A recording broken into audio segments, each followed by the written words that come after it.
everyone. Welcome back to another episode of College Sucks.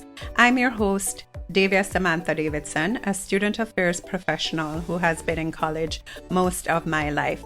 And this week, I'm coming to you from Vacayland, not Negril like I had hoped. My sister dipped out on me for a Miami weekend full of fun and frolic.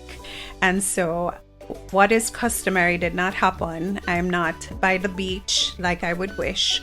But for a lot of college students, neither are you, because although you're on a semester break, exams are right around the corner. So we are on a much needed break from college if you're here in Jamaica. And maybe in the UK, Canada, you might be on a similar kind of break because the semester has been so long, so stressful.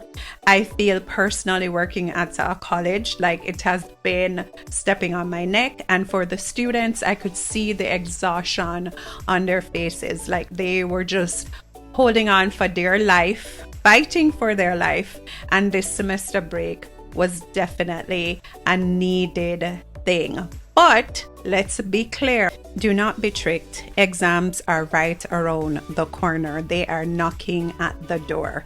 So this week we're looking at what to do with the semester break. College Sucks, episode 24. Stay tuned.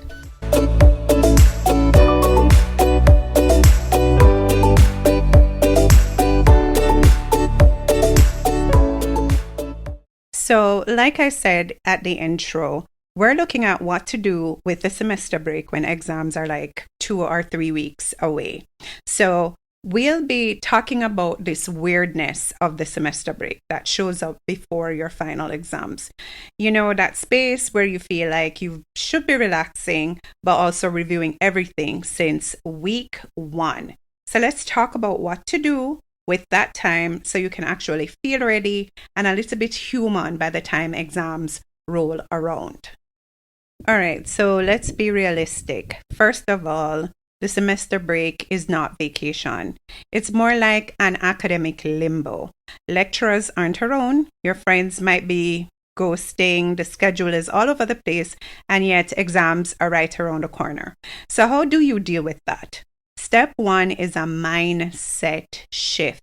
If you go into the break thinking that you're going to finally rest and catch up on the latest trends, watch Netflix, then suddenly you're going to snap into exam mode 2 days before exams, you're really setting yourself up for panic and kind of for failure.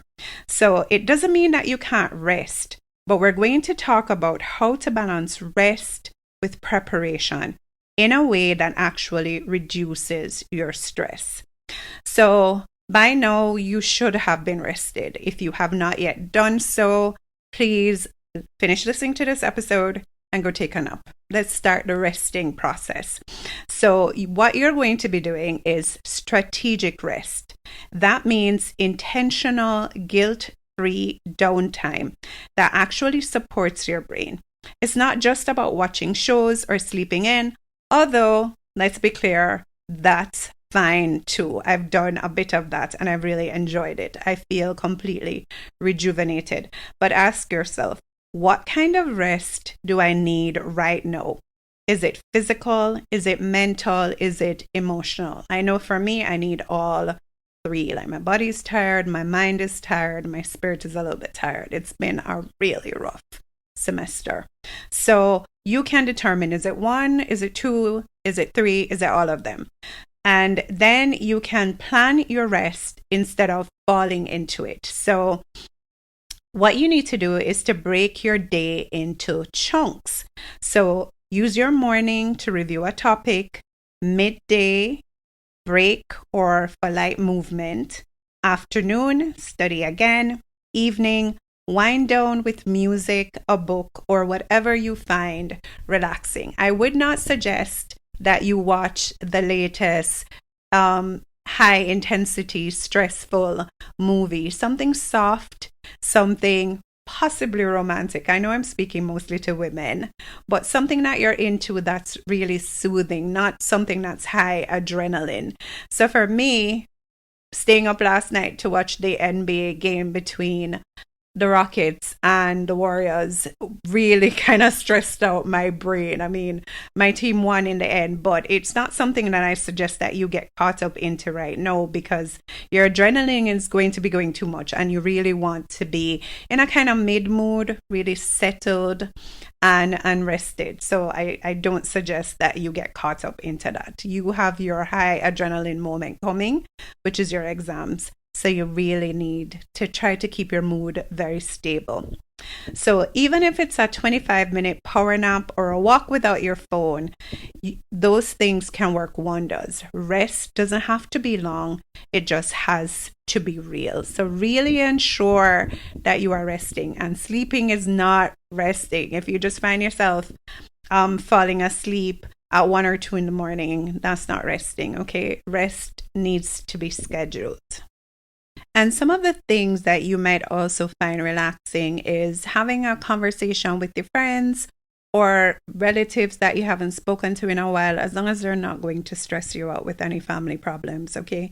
You do not have time for that. Everybody needs to keep it light and cute for your mentals right now.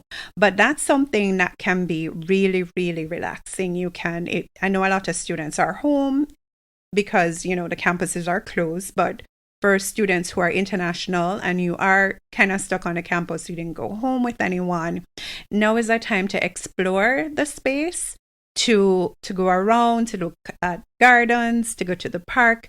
Those things can really rejuvenate you, and those are necessary breaks in between your study schedule. So it doesn't have to be anywhere far.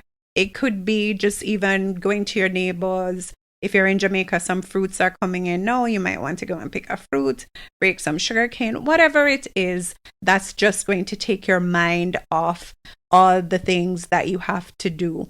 Will slow down your brain a little bit and soothe you. And I do suggest that it not be screen time, because you're going to be studying using screens anyway, right? You're going to be using AI tools. You're going to be using your phone. Your classmates might be away. Your study group, you might need to use Zoom or Teams. So your screen time is enough, and screen time is going to feel like work time for you. So what you really need to do is put that phone down. I know it is very hard. Use Screen Zen if you need to, or give your family member or someone you trust your phone to hold and tell them not to give it back to you until you have gone for a walk and you're really rested. All right. It's very important that you get the rest in, because it is the foundational base from which that rest is your launching pad. Okay. You need that. Without that rest, I really don't feel like anything is going to stick for you, because you may be physically, mentally, and emotionally tired. All right, so let's move to the academics. All right, you need to review and not cram. So this is not the time to learn everything you missed. That ship has gone. It's way over yonder. You cannot see it. You cannot call it back. Okay, that is gone, and that's okay. What you want to do now is review what you already know. Fill in some small gaps and practice recall. So here's a simple 5-step strategy. So the first thing you're going to do is list your exams and what each exam will cover. So you definitely need to pull out your course syllabus for this. And bear in mind that anything that you were tested on in your mid-semester or that you wrote a paper on, more than likely it is not going to come on the exam. So you can already start by process of elimination what will be on the exam. You know that those things will not be reviewed again unless your professors, your lecturers, your TA says so. So you need to list your exams and what each will cover. So you need to know what topics. And can I just tell you that your lecturer has been giving you hints? Okay, so I've said this in previous episodes. Any concept that they were going over and persons seemed to not be getting it and they looked like they were going to lose their minds, it's coming on the exam. best believe it. If they keep emphasizing something, if they keep saying something, if they keep stressing something, that's coming on the exam. And now is a good time to interject that when you return to college, that week is not the week unless you're on study break, because some universities give you a week before exams to study or to go see your professor. They might have office hours. Do not miss out on those. But if you still have classes, active classes, listen to me. Now is not the time to skip it, because all the hints for the exam, I'm telling you, as human beings, we cannot help but let info slip. If you watch closely enough, if you listen closely enough, anything the lecturer's voice goes up at, peak at, anything they seem frustrated at you for not catching, anything they say, listen to me now, pay attention to this. This is a concept. It's coming on the exam. I promise you. Unless they're really twisted. And at this time, they don't have any time to play. Because remember, your success is the lecturer's success. Your pass and failure rate is theirs. They have a vested interest in ensuring that you do well, to the point morally, right? So they're not going to be feeding you the questions, but they can't help it. They are going to be dropping hints. And in the last week of classes, that's when the most hints are dropped. So you need to be paying keen attention, listening for lifts and dips in their voices to know how it's going to go. All right, so back to the 5 steps. So the first one is to list your exams. The second one is to rate your confidence in each topic. Is it high? Is it medium? Is it low? And this definitely is going to determine the way in which you work at things. So the next step is to start with the medium topics. They're the easiest to improve quickly. Notice I didn't say start with the low, because the low is going to make you panic. If you're not good at this thing and you start with it, you are setting yourself up for frustration and panic. So I will say to you, start with medium topics. They're the easiest, and you will get through that and boost your confidence. You're able to move through that quickly. Step 4, use active recall. Quiz yourself. Teach someone else. Make flashcards. One of my students in a course I'm teaching, which is so heavy, it really is. She has these flashcards, and when we were having our last class, she was like, no, these white flashcards will not do. And I was like, unless you use a highlighter, because white just really doesn't pop. You need the colors to keep your brain stimulated. So get your flashcards in the right color and try to see how much you can recall, how much you can write on them, and it will just keep your brain active. The next thing is to simulate exam conditions at least once before doing the real thing. So what you need to do if you are planning to study, if an exam is 2 hours, do the Pomodoro method on that topic for 2 hours. Remember, whatever you do in practice is what you're going to do in real life. So you need to simulate exam conditions so that it doesn't feel so daunting, right? It just feels like, oh, I've been there and I've done this. That is a great way to trick your brain into staying focused and calm. Another strategy that you could try that others have said kind of work for them is the fake week planner. So what you do is you create a fake exam week during the break. This means pretend this is actually the week of your exams. Follow the same wake up time you plan to have. So our exams are 9 and 1, or sometimes 9, 11, 1, and 3. So whatever schedule you have, try to wake up the time you would need. So if you're a commuting student, wake up the time that you would need to get ready in order to get to school, to get to the exam on time. So this is because you don't want to be flustered. You're really practicing for exam week. And I know a number of students who have gotten to their exams within 5 minutes or late, and how that really messed things up for them. So having the fake week where you literally practice the times that you would need to get up, get ready if you're commuting to get to your exam, or whether you live on campus, how long it would take you to genuinely get ready and get to your exam room unflustered. you want to be practicing that. You also need to ensure that you're studying during the hours your exams will be. So let's say your first exam is on Thursday and it's at 1. At 1 this Thursday, you want to be sitting down with your notes, doing past papers, and just getting into the rhythm of that can be really, really helpful. And of course, you need to eat and sleep consistently. So if you would have a meal before your exams, if you can handle that. Some people are very anxious and they can't. I know for me, when I was in undergrad, I was studying, I would give myself an hour where I wouldn't be studying at all. And then I would just go to my exams because I used to get overwhelmed and everything would just be swimming up and down in my brain. So I would definitely always have a cut off time, like no more information. I don't want to hear anything. I don't want anybody to ask me any questions because I need my mind to be settled. I'm going to need the power of recall and I need a settled mind in order to do that. So what you can do is if you would eat or have a snack, you do that before, just as if you would the week of the exam. So all of this that I'm saying to you, which might be completely new, and that's fine because I'm here to introduce you to new things, and you should like new things, okay? New things are fresh and exciting. It trains your brain to peak during the right hours. So we all have prime times. So some people are morning people, some people are afternoon people, some people are evening people. But your exams are never scheduled necessarily during your prime time. If they are, that's another plus in your column. But if they're not, it doesn't mean that you're behind.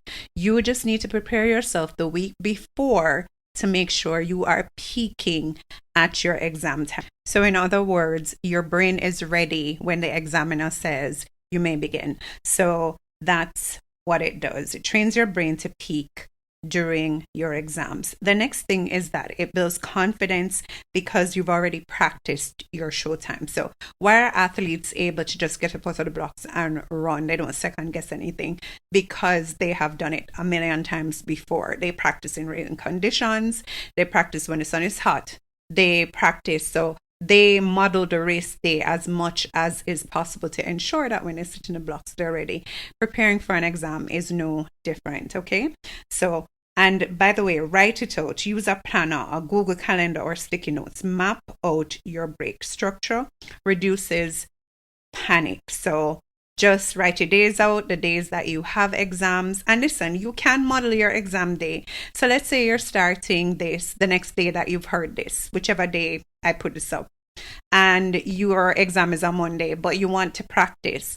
You can still model a Thursday like a Monday. It doesn't have to be the same day of the week. What you want is the timing of the day to be exact.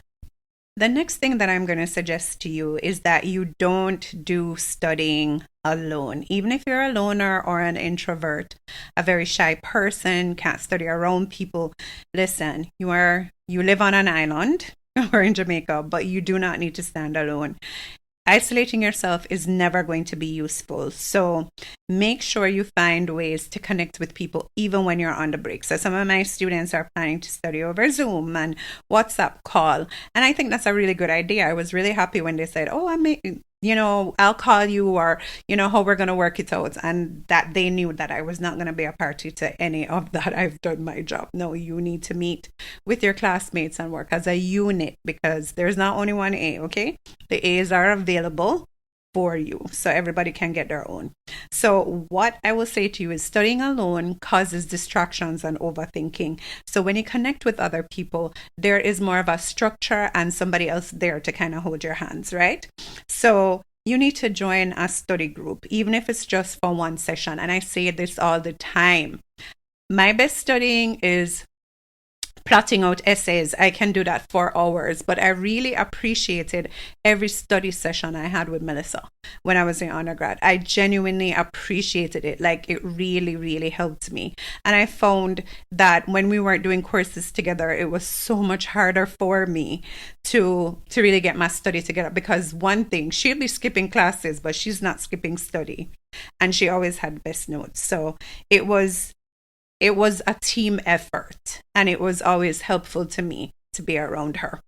The next thing is that you need to text a friend your study plan and ask for theirs. So that way you can know, even if you're doing two completely different programs, if you're in two different universities, it's a way of connecting and holding each other accountable. So even at the end of the day, you can say, oh, how was your physics studying going? Or, how was chem, how was bio, or how was issues and trends, like whatever you're doing, having somebody ask you about it really reinforces the importance and keeps it in your mind that, hey, this is something I need to be focusing on. So do that. Kind of mutually beneficial relationship and friendship with your academic work is always advised.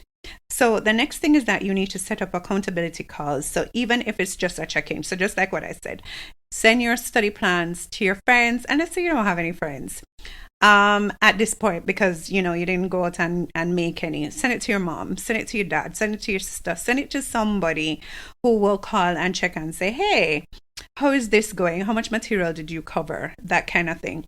And then another thing that you can do is find a library. If you find out you're falling asleep all the time, if you stay home over the break, go outside. Go somewhere where you will not be falling asleep. I know for me, if you leave me in the bed for too long, I will fall asleep. I can sleep like that, even though I have a sleeping disorder.